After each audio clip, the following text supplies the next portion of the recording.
Hello दोस्तों, नमस्कार। ज्ञान गंगा में आपका स्वागत है। आज हम जनरल नॉलेज के 25 इम्पोर्टेंट क्वेश्चंस का आंसर देखेंगे जो सभी परीक्षाओं में आते रहते हैं और आगे भी परीक्षा में आते रहेंगे। जिस भी प्रश्न का आप आंसर जानते हैं कमेंट के द्वारा आप देते चले।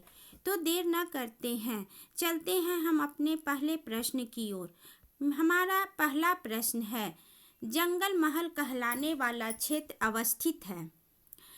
तो जंगल महल कहलाने वाला क्षेत्र पश्चिम बंगाल में अवस्थित है। तो इसका सही आंसर है ए। हमारा अगला प्रश्न है, भूमध्य रेखा को 2 बार पार करने वाली नदी है।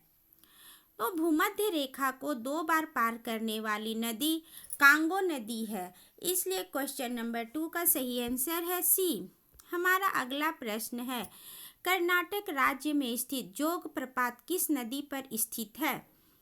कर्नाटक राज्य में स्थित जोग प्रपात जो भारत का सबसे बड़ा प्रपात है वह शरावती नदी पर स्थित है। तो इसका सही आंसर है बी, शरावती नदी। हमारा अगला प्रश्न है, यह एक इम्पोर्टेंट प्रश्न है जो सभी परीक्षाओं में आते रहते हैं। तो अगर आप इसका आंसर जानते हैं तो कमेंट के द्वारा ज़रूर बताएं। क्वेश्चन है, भारत में हरित क्रांति का जनक किसे माना जाता है। नॉर्मन बोरलॉन्ग को, डॉक्टर एम.एस. स्वामीनाथन को, विलियम गॉड को या डॉक्टर वर्गीज कुरियन को। इसके चारों ऑप्शन जो दिया हुआ है यह भी एक 4 प्रश्न का आंसर है। नॉर्मन बोरलॉन्ग जो है सो विश्व में हरित क्रांति के जनक हैं। विलियम गॉड यह सर्वप्रथम हरित क्रांति को परिभाषित किए थे। और डॉक्टर वर्गीज कुरियन श्वेत क्रांति के जनक हैं। इसलिए इस प्रश्न का सही आंसर है डॉक्टर एम.एस. स्वामीनाथन, यानी कि डॉक्टर एम.एस. स्वामीनाथन भारत में हरित क्रांति का जनक माना जाता है। हमारा अगला प्रश्न है, भारत में बृहद पैमाने पर जूट की खेती किस नदी घाटी क्षेत्र में की जाती है। भारत में बृहद पैमाने पर जूट की खेती हुगली नदी घाटी क्षेत्र में की जाती है। हमारा छठा प्रश्न है, भारत में सर्वोत्तम चाय कहाँ पैदा होती है। दार्जिलिंग, शिमला, असम या सिलीगुड़ी। इसका सही आंसर है ए, दार्जिलिंग। आप जिस भी प्रश्न का आंसर जानते हैं कमेंट के द्वारा हमें ज़रूर बताएं। हमारा अगला प्रश्न है, भारत का कोहिनूर कहा जाता है। भारत का कोहिनूर किसे कहा जाता है। आंध्र प्रदेश को, झारखंड को, महाराष्ट्र को या दिल्ली को। तो इसका सही आंसर है सी, महाराष्ट्र को। झारखंड का कोहिनूर महाराष्ट्र को कहा जाता है। नंदा देवी शिखर स्थित है। नंदा देवी शिखर उत्तराखंड में स्थित है। इसका सही आंसर है बी, उत्तराखंड। हमारा अगला प्रश्न है, गंगा एवं ब्रह्मपुत्र की संयुक्त जलधारा किस नाम से जानी जाती है। गंगा एवं ब्रह्मपुत्र की संयुक्त जलधारा बांग्लादेश में किस नाम से जानी जाती है। मेघना, पद्मा, यमुना या नर्मदा। इसका सही आंसर है मेघना, यानी कि गंगा एवं ब्रह्मपुत्र की संयुक्त जलधारा बांग्लादेश में मेघना के नाम से जानी जाती है। हमारा अगला प्रश्न है, भारत की लवन नदी के नाम से जानी जाती है। भारत की लवन नदी के नाम से कौन सी नदी जानी जाती है। लूनी, माही, साबरमती या बनास। इसका सही आंसर है लूनी। लूनी का नाम संस्कृत भाषा का शब्द लवणवती से बना है। लवणवती का अर्थ होता है नमक का नदी। लूनी का दूसरा नाम लवणवती भी है। यह अजमेर के नागसागर से निकलता है, अरावली पर्वत से। हमारा 11वां प्रश्न है, गंगा नदी को बांग्लादेश में किस नाम से जाना जाता है। अभी हम आगे देखें कि गंगा नदी एवं ब्रह्मपुत्र को बांग्लादेश में किस नाम से जानते हैं, तो आप इसका आंसर बता सकते हैं। इसका सही आंसर है बी, यानी कि पद्मा।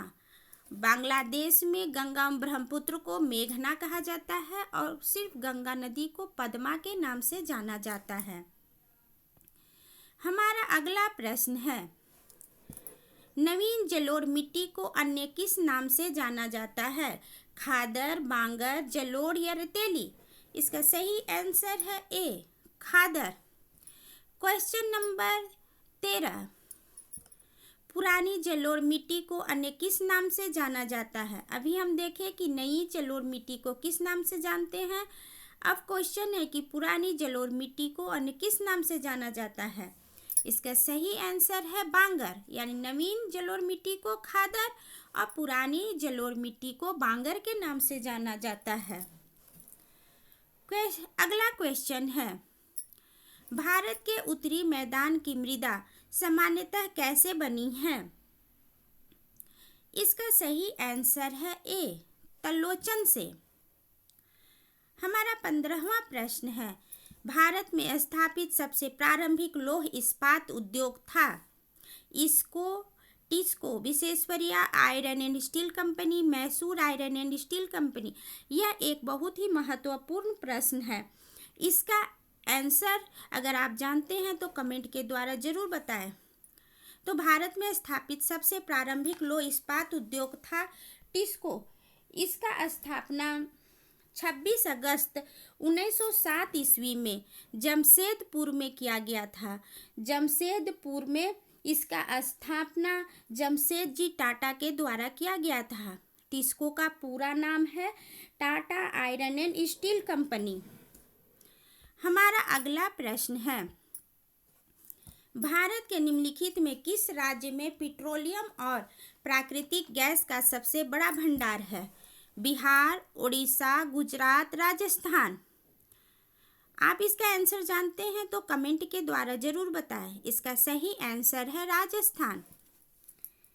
हमारा अगला प्रश्न है, निम्नलिखित में कौन सा देश भारत के साथ सबसे लंबी भूमि सीमा साझा करती है? यह एक बहुत ही महत्वपूर्ण प्रश्न है जो परीक्षाओं में आता ही रहता है। तो इसका सही आंसर है, भारत के साथ सबसे लंबी भूमि सीमा साझा करने वाला देश है बांग्लादेश। यह भारत के साथ 1465 किलोमीटर की भूमि साझा करता है। हमारा अगला प्रश्न है, फसल चक्र का तात्पर्य है। फसल चक्र का क्या तात्पर्य है? तो फसल चक्र का तात्पर्य है एक के बाद एक कई फसलें उगाना, साल दर साल एक ही फसल उगाना, एक साथ एक से अधिक फसल उगाना या भूमि को लंबे समय तक पड़ती रखना। तो इसका सही आंसर है बी, एक के बाद एक कई फसलें उगाना को फसल चक्र कहा जाता है। हमारा 19वां प्रश्न है, सिएरा नवादा पर्वत स्थित है। यह एक बहुत ही इम्पोर्टेंट प्रश्न है। सिएरा नवादा पर्वत कैलिफोर्निया में स्थित है। इसका सही आंसर है बी। हमारा अगला प्रश्न है, विश्व में चाय का सबसे बड़ा निर्यातक देश कौन सा है? भारत, श्रीलंका, चीन या जापान? तो विश्व में चाय का सबसे बड़ा निर्यातक देश चीन है। भारत का स्थान दूसरा है। भारत का दूसरा स्थान है और श्रीलंका सबसे अधिक चाय का निर्यात करता है। तो 20वां क्वेश्चन का आंसर है सी, चीन। हमारा 21 क्वेश्चन है, प्रायद्वीपीय भारत की निम्नलिखित में से कौन सी नदी सबसे लंबी है? प्रायद्वीपीय भारत की निम्नलिखित में से कौन सी नदी सबसे लंबी है? कावेरी, गोदावरी, कृष्णा या महानदी? इसका सही आंसर है बी, गोदावरी। गोदावरी की लंबाई 1465 किलोमीटर है। 1465 किलोमीटर गोदावरी की लंबाई है। यह प्रायद्वीपीय भारत की सबसे लंबी नदी है। हमारा अगला प्रश्न है, भूगोल में संवहनीय धारा परिकल्पना का सिद्धांत किसने प्रतिपादित किया था?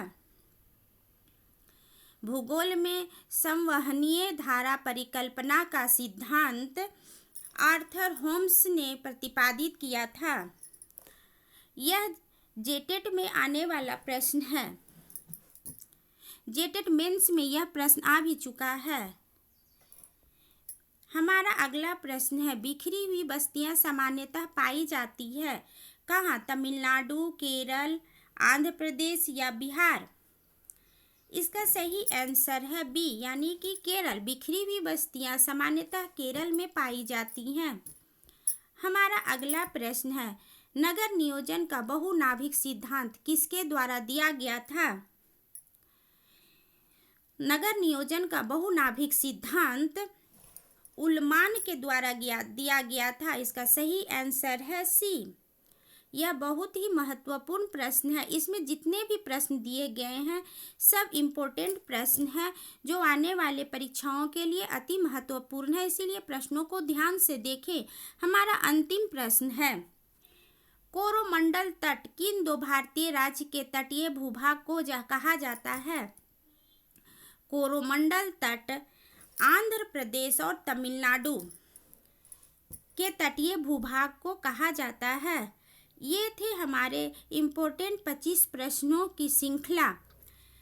अगर आपको पसंद आया है तो वीडियो को लाइक करें, दोस्तों को शेयर करें एवं सब्सक्राइब करना ना भूलें एवं बेल आइकन दबा दें ताकि अगला वीडियो का नोटिफिकेशन आपको सबसे पहले मिले। तो मिलते हैं अगले वीडियो में।